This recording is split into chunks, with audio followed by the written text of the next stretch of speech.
Wilujeng dalu Mas Gareng. Gang dalu Mak Cangik Mbak Limbuk. Nggih, kula niki lek ngarani jenengan sok pekewuh.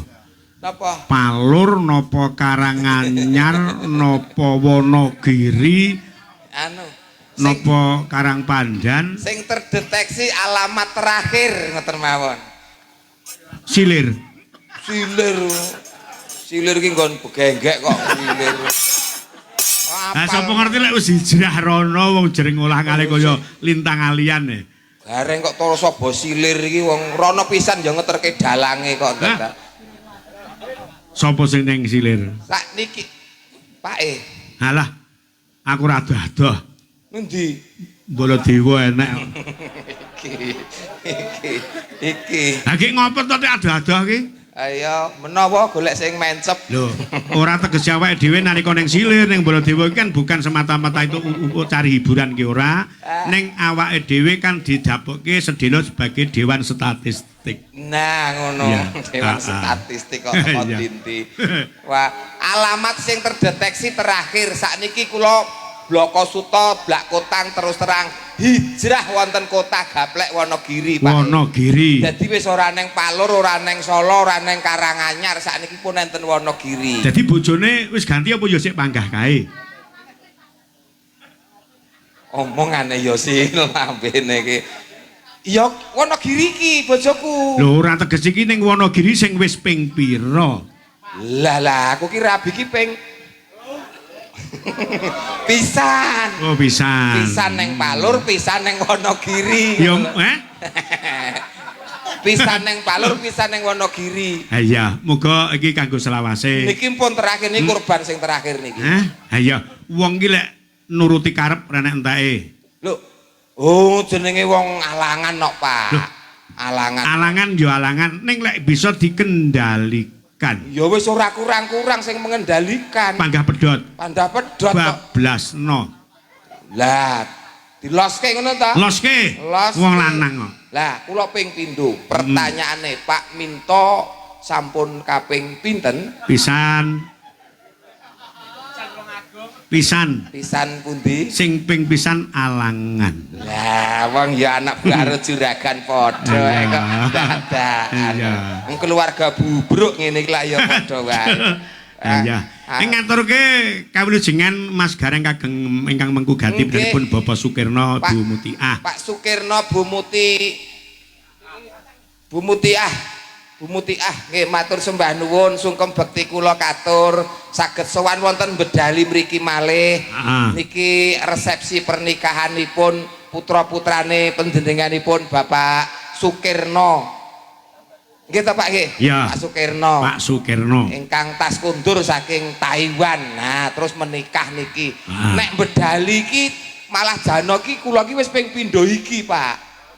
Nggih. Sepisanan nderek. Pertama kula ketemu Pak Minto Darsono satu panggung ngantek dadi seduluran sak teruse iki nggih enten Bedali mriki. Enten gene Pak Kirman Buah Gang Lor dhewe kono. Oh ya, sik apal ya. Apal wong dhek nek andek ben iki bayarane kepunjulan 20.000 kok.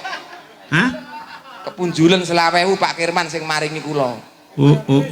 Iki tak goleki ora ketemu Pak Kirman iki rawuh mboten niki Pak Kirman. Arep mbok balekke. Mboten arep njaluk tambah malahan kok. Lah, Pak Kirman Buah sing gange lor dhewe mriko. daleme kidul dalan apa ngendi? Lah Karmen, Kak Karmen kok Kirman. Ha iya.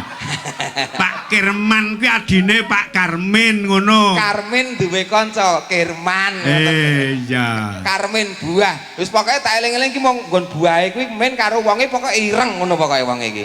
Ha iya. Niki rawuh nggih Pak Bu nggih. Alhamdulillah. Pak Karmen sehat selalu Pak Karmen. Matur sembah nuwun. Jalaran saka Pak Karmen kepanggih Pak Minto. Dalu niki gethok tular banyu mili nunggak semi bali teng Bedali malih lantaran panjenengane Pak Sukirno. Iya. Iki seduluran iki ngeten niki. Iya, uga ngaturke kawilujengan Bapak Kades Bedali sak prangkate. Rawuh. Uga Mbah Wo. Matur sembah nuwun, sembah nuwun. Uga panjenenganipun Mas Pendhita ingkang kepareng rawuh. Oh, nggih, nggih, nggih.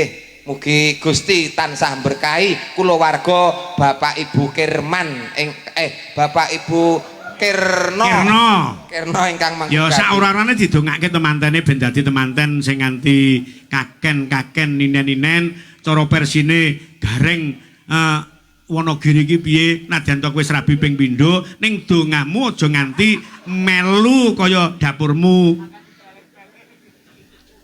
Ndongane iki apik rabi pindho niku aja delokke to, Pak. Iki sing lalu biarlah berlalu ngoten to. Nah, yo iki kanggo tulodo manten. Eneng apa kok aku nganti rabi ping pindho kok ditanggap eneng kene. Dalange ya rabi pindho kok ditanggap neng kene. Aku yang golek kanca iki pokoke. Terus iki barate nggo kaca tumrape manten sekalian. Nah, kaca ki ora kudu kaca sing bening, ning kaca sing reget iso kanggo ngilu. Tegese, Pak, aja nganti nemahi kaya lelakon kula lan lelakone Pak. Ngoten lho sing tak karepne ngoten niku. Wong ki tiba ki ngerti lara urung tentu utawa ora kudu nglakoni tiba. Gitu, Pak? Ya. Weh le, aja mlaku banter nek tiba lara. Kuwi ora kudu kok terus mlaku terus melu tiba niku mboten, Pak. Lan menahe kudu sadar, Mas. Wong urip ning donya kuwi wis dipepanceni utawa wis dikudratke dhewe-dhewe wis sampean iki diteloni ning wetenge ibumu reng wis besok jatahmu ning donya rabi iki ping pindho sepisan karo iki ning kowe ora bisa tutup mergo pancen kersane Gusti lenata kaya ngono kuwi. Aku kowe iki barate kaya dene wayang mung gumantung neng dalange lek ngolahke piye. Lah cocok ngoten iki wis manut ngono wae, Pak. Ojane kula ki ya ora niat pegatan kok, Pak. Kula ki ora niat pegatan, ora duwe niatan sithik pegatan wong anak kula ki wis 3 enek palur kono ki ora duwe niatan pegatan. Ngono. 3 anakmu. Heeh, palur ki 3, Wonogiri 2. Lah timbang mateni wong pilih gawe wong no, Pak kok. Rupane kaya ngono kok ya nrecek lho. Lho mandi no apa-apa garek obate kok. Bahaya. Iki lho urung tau ngerti resep iki ra tek. Berarti termasuk ya wong peng-pengan sampean. Lho piye to, Pak? Ora nggon gawe wong ki pasrahno ingsun pokoke. Lah, ya aja ngono lek perkara gawe wong aku ya ngengeono. Alah kene dhewe wejek keter kok. Iya. Donga sing becik, Pak. Donga sing becik. Ora entuk ngayawara tembunge. Ya. Kanggone Mas manten, Mbak manten. Langgeng lestari katresnane, langgeng lestari bebrayane, ayom-ayem tentrem uripe. Pinaringan berkat kabeh sing dadi rejekine. Amin. Selamat dunia dan akhiratnya. Amin. Amin. Gusti tansah berkahi. Amin. Amin.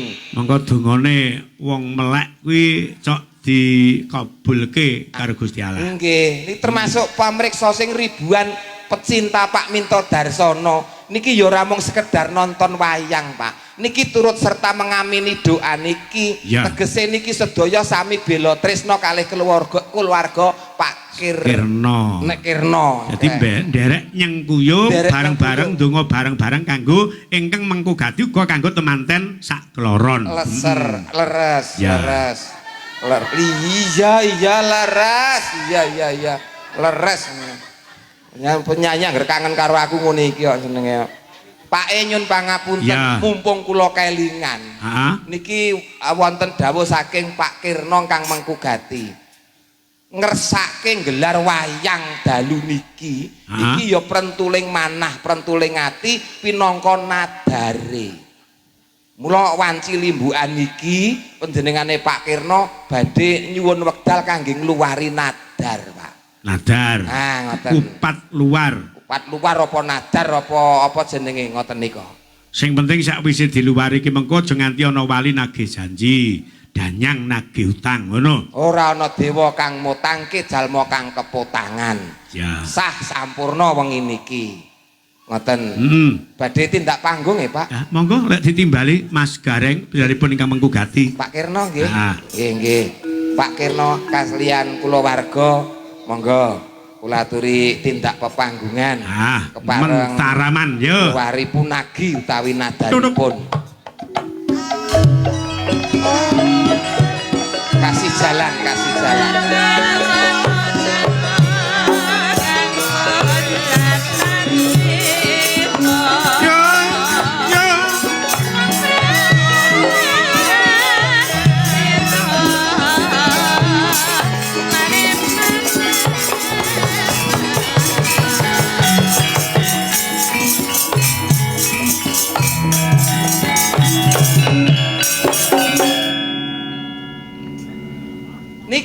niki Pak Kirna sampun tindak panggung niki. Nggih. Kalih Mbak Manten Mas Manten. Garapen Mas Gareng garapen. Sing ngerti garap sapa ning mantene digarap bojone dhewe kok. Ora tegese iki gula wentan nggonmu bawa rasa nang panggung ngono. Anu Mbah wedok pundi? Oh, putune rewel.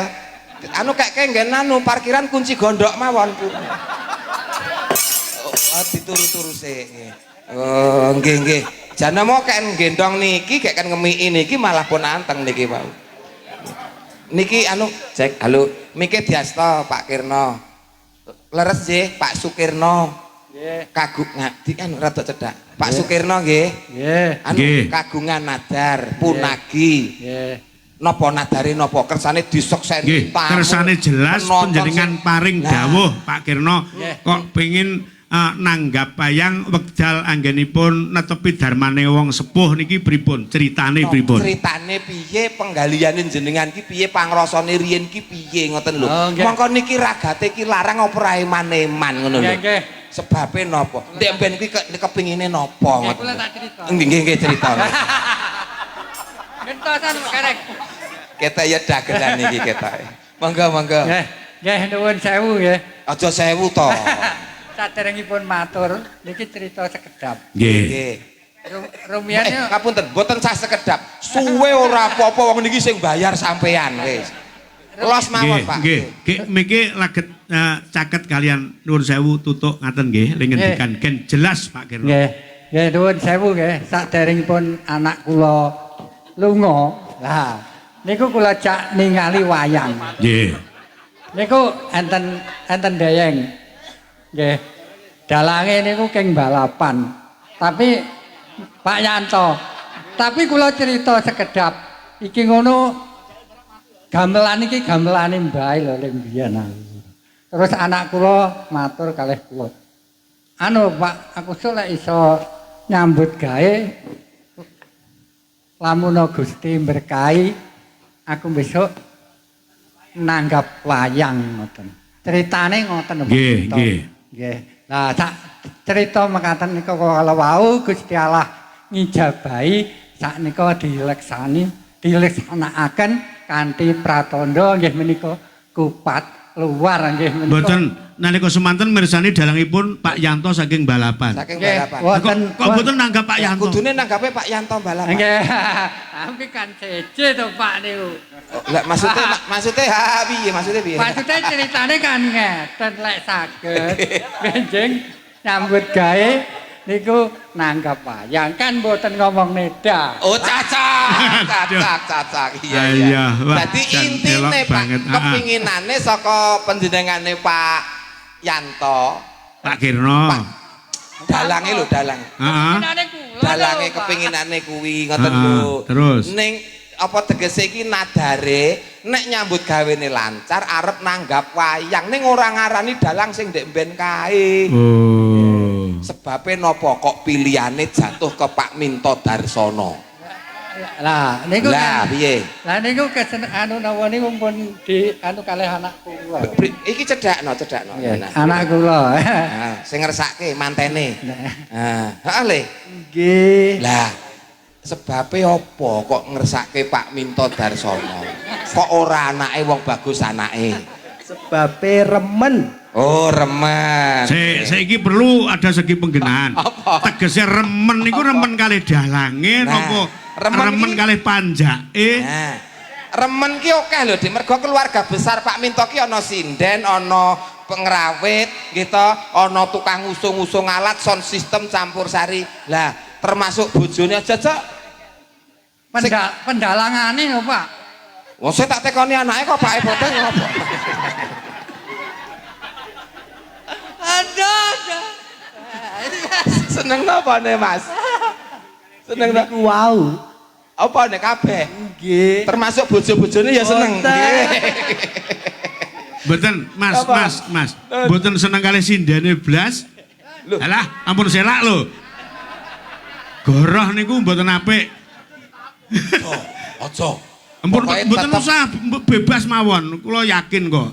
Mboten napa-napa. Wong seneng niku Pokoknya ndak harus tetep- memiliki kok. Tetep sing paling mbok senengi iki ya. Nah, daleme ngendi, Nduk? Daleme ngendi? Pare. Nggih. Anake sapa? Anake Pak. Jane ngobrol dadak tekon sik anake to, sapa iki. wong kenal ki lah ya etuk wae to. Angger dagelan arep entuk Wis apa-apa kok. rumasane wis tuwa dadak tekon alamat Lah anake ya sapa barang. padha tuweke mbok ya gentenan. Pare. Nggih. Jenengmu sapa? Pina. Pina cah Pare. Anake sapa? Ibumu sapa? Ibumu. Kristin. Kowe iki anake Kristin. Iki bapak, Nduk. Wah. Mangsane Bapak. Bisa. wis jelas iki.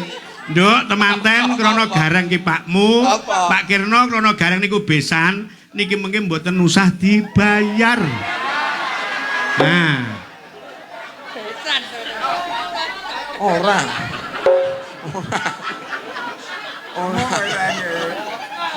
ayo ngaku besan. Oh, bongkono aku ngene iki. Maksudnya wis tak rengko kaya anak dhewe. Nah, Jadi, Sura Klepat Jaya Indah. Nek nuturi niku wis ibarate kaya nuturi anak kula dhewe. Ngeten nggih Pak Kirna nggih. Bayaran lho ya. Pak nyuwun pangapunten. Tata cara ngluwari nadar monggo Pak Kula wakil kita panjenengan Oke. satu panggung sami mawon. Bapak Ibu para pamriksa sedaya kemawon ingkang wonten panggung mriki ugi ingkang mriksani wonten live streaming nyuwun paseksenipun mergi ila-ila Jawa wong ngluwari nadar kudu enek sing nyekseni apa sing wis diluwari menika kala wau sampun dipun ngendikaaken saking panjenengan Bapak Sukirna napa ingkang dados nadaripun dalu niki sampun dipun leksanani napa ingkang dados nadaripun panjenengan sedaya pinangka saksinipun. Sah nggih Pak nggih? Sah? Sah. Luar nggih? Luar sah sampurna. Nyuwun mengke gangsaran nggih Mas Bowo. Anu sing nadar lak sampean. Nggih. Nggih, sing narik sampean iki mengke ngoten. Nggih. Nah, didongani sing apik. Donga sing plek ketemplek kae.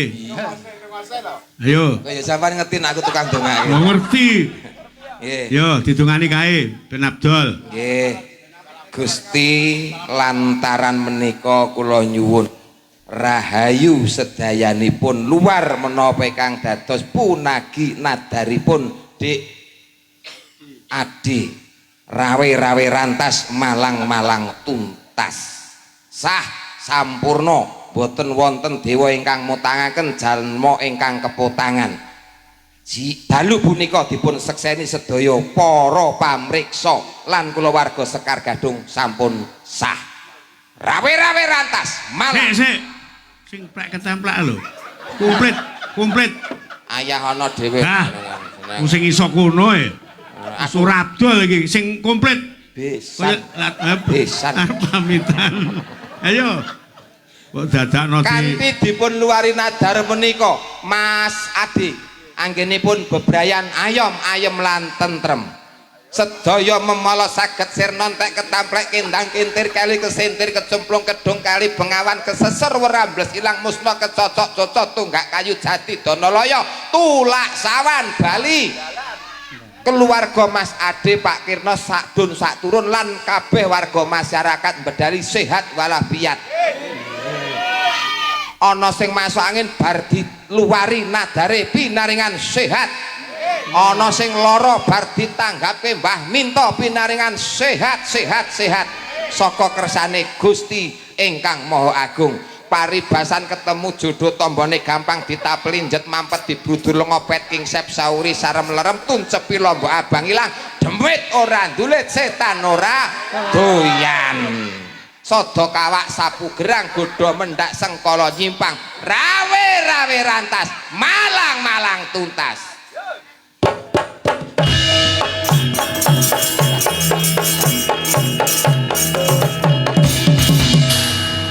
Kono kae ya melu nak sebaran no. Dalange sebaran. Nah, sebaran.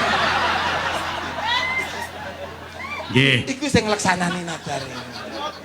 Nggih, matur sembah nuwun lan kanggo ngiket sopat. Dalang sithik. Wis ngono tok. Nggo syarat. Gusti tansah berkahi. Heeh. Luar biasa. Pare Kediri. Kosek nek engko janjine arep nembang kok niki kok. Nadare niku nek pun nadare wis luar Pak Kirno badhe nembang nek nembang arep nyawer sinden ngoten niku. Nggih. Mau kata-katane ngono kok. Iya, nyawer mawon, ngersake lagu. Nah, tembange Mas kanggo nyengkuyung kagem temanten ben luwih rasa katresnane iki ditembangke garapan Sekar Gadung tembange Saya Tresna. Saya Tresna. Heeh, Saya Tresna. Aturane. Mengko pundutane manten tetep dilayani. Nggih. Manten tetep eneng kene karo pake nggih. Nah, ning kono sik ora apa-apa. Nah. Nggih, lenggah jajar teng mriki sekalian mboten napa-napa. Pak Kirno umpami kepengin caket kalih sinden sing lembu dhewe nyaketi mriko mboten napa-napa. Lah dalah ngoten. Wah. Nah, Pak ben ayem Mas ya. Heeh. Madepe rono. Nah. Aduh, duh. Nah. Ya, Nduk, Mbak Pipit karo Mbak Sulis nganggo bawa Asmarandana menika katur temanten ben dipirsani Pake Bapak Kirno. Coba. Sik. Sendale copot ra penakno kok ketoke. Nah, copot sik kene. Nah. Kene kene sik muga-muga lali.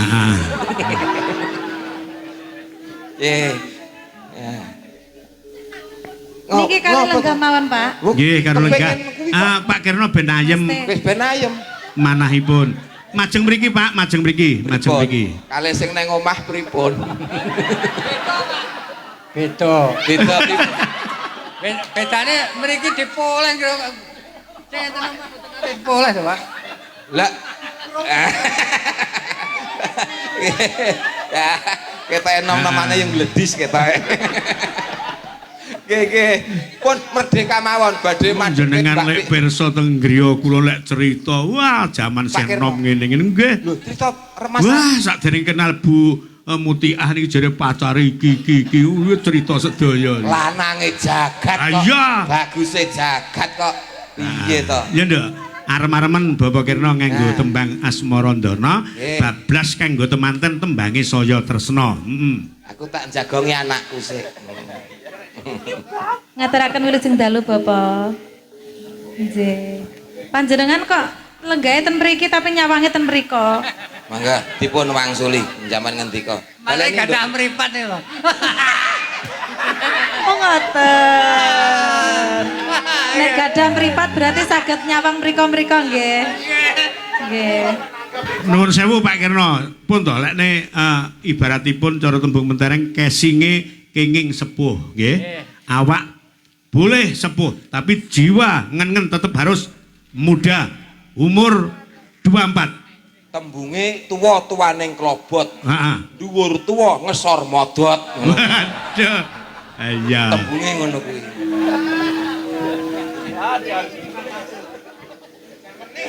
Ya, Dok. Kepranan sajroning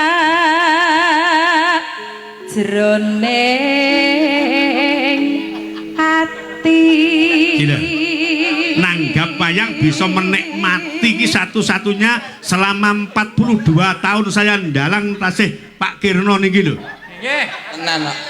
Niki awet enom, Pak. Lah nggih.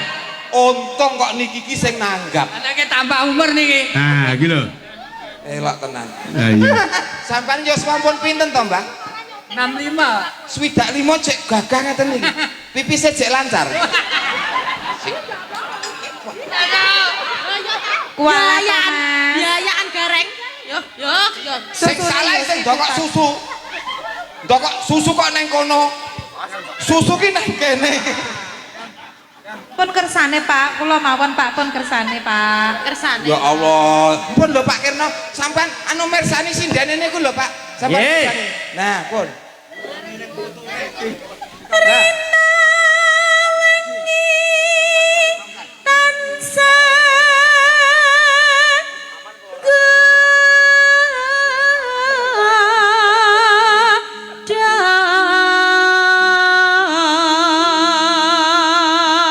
Iki kanggo temanten dimerengke saire kata-katane biyen iki kanggo panjenengan sak kloron. Iki tembang iki becik kanggone bebrayanmu sak keloron ya, Nduk. Mm. Ya Le. Iki martine apa? Mboten ngerti to? Nah, padha. Mbak, Pripun? artine apa ben disimak Mas Manten, Mbak Manten? Rina wengi tansah godha, Mas. Berarti siang dan malam itu menggoda. Nah, Menggoda. ora ana liya sing mbok godha ya mung bojomu dhewe. Nah. Nggih. Anake Pake Manut ya, Nduk. Nggih. Pancene gedhe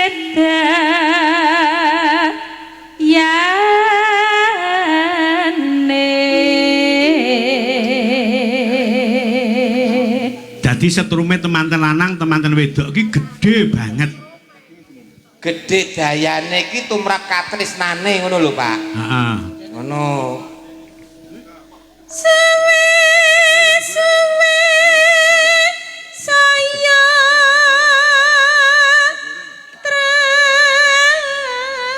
tresna. Katresnanmu kuwi saya suwe ora kok saya suda le, ning malah saya ngrembaka, saya raket, saya tresna. Paribasan ora ketemu wae rekoso. Dadi pengen-pengen kudu kepengin terus-terusan sesandingan. Nggih, dikatekke ya. Iki ulangan akhir lho ya iki. Nah. Nganti tembus jroning dada.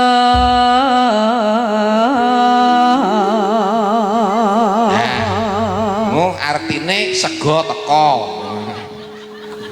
Ngawur. Apa, Pak? Nganti tembus dada sing tegese katresnani iki nganti tembus sakjroning ati. Lah iya paham, ning barenge karo sego teko ngono lho. Ya. Ya, Saben bengi ora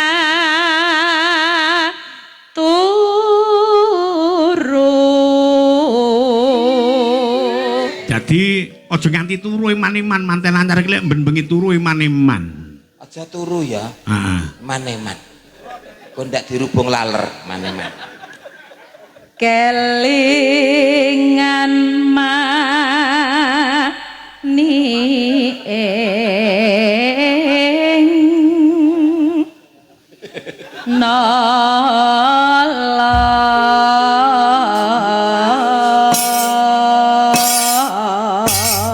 nala.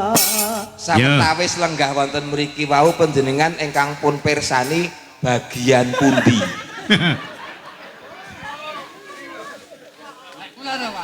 Nggih, nggih. Sing pripun? Nggih. Ngeten iki kula marem sedanten. Marem. Nggih.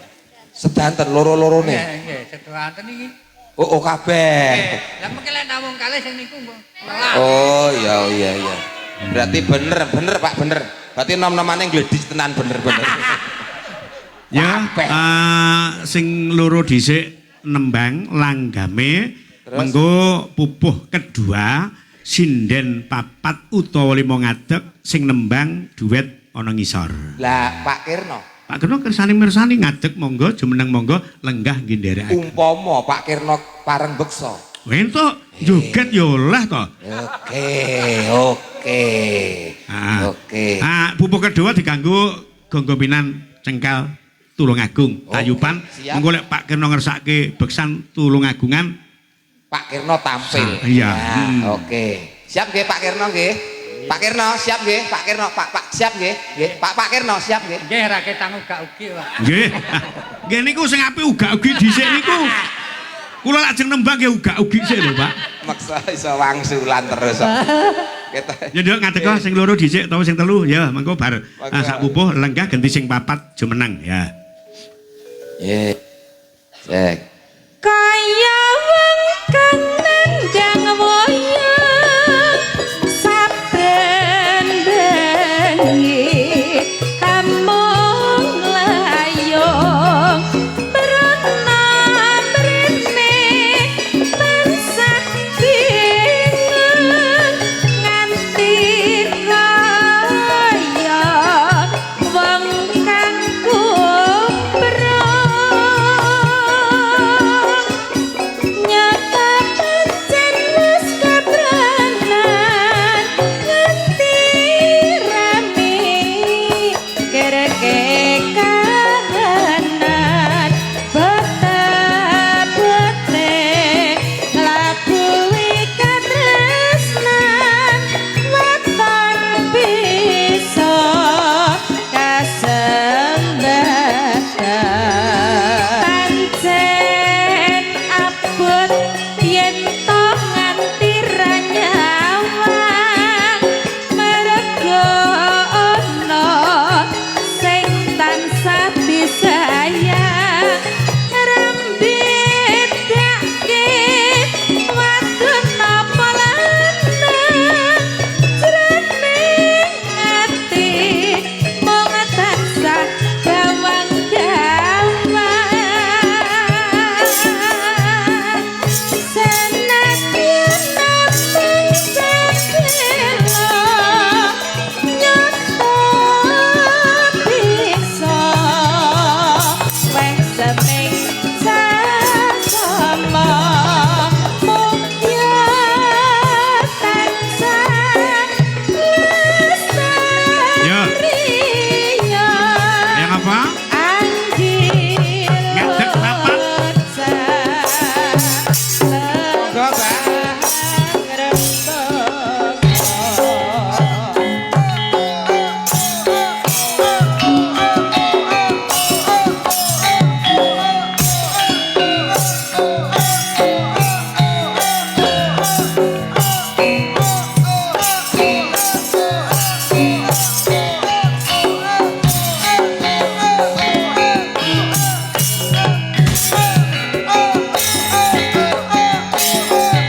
oh, oh.